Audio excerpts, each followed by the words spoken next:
We had a good day's work here today.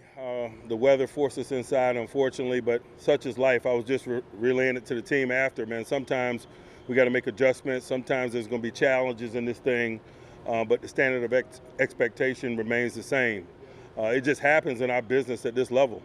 My heart goes out to the New Orleans Saints and some of the things that they're dealing with, but they're going to have to step into the stadium, and that's professional football. We all understand it. So just took today's adjustment as an opportunity to point that out and just reiterate the point to them that these have to be productive days regardless of circumstance.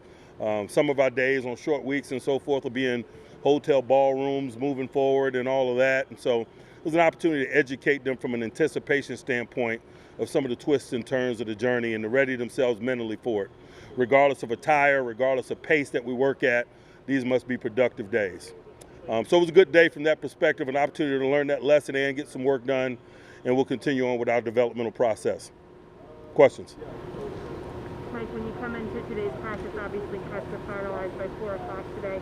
Were there still some spots that were up for grabs today that you wanted to see some guys work out before making those? You know, there were some decisions that still need to be made, but I wouldn't necessarily refer to it as spots up for grabs. We're going to make decisions and gather information up to the 11th hour. That's just part of this because the decisions are do not occur only in a bubble. It's not only about this group, but it's about the global group.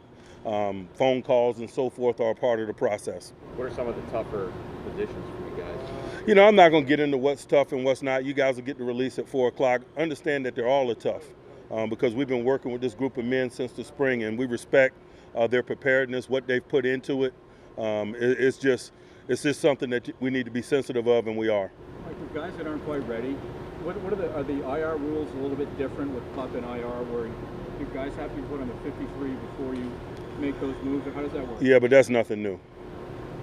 Mike, does it ever get easier this day when you have to finalize this? I don't want it to get easier, to be honest with you. I don't want to get desensitized to it. These are men on the other end of these decisions, and so that never leaves the front of my mind.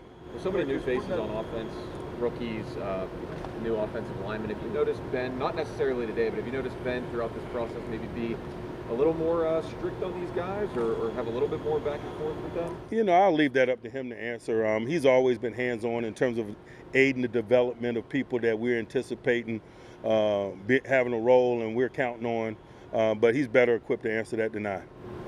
The last 2 years, you got the bigger practice squad and more freedom to bring them up and down. Has that affected putting the 53 together in terms of this many running backs, this many linemen, that kind of thing? I don't know that it affects the 53. I think you fill in the ranks with the flexibility that the practice squad gives you. Anything else? Mike, there's some social media trends right now that are maybe more of a harmful side or could be dangerous. What message do you talk to your guys about you always think don't beat the guy? What is that message as far as being safe outside of it? I don't spend a lot of time focused on those things. If you're talking about those things and not football, you're setting yourself up for failure. We're a group that's singularly professionally focused on what it is that we have to do, and guys have individual responsibility as adults.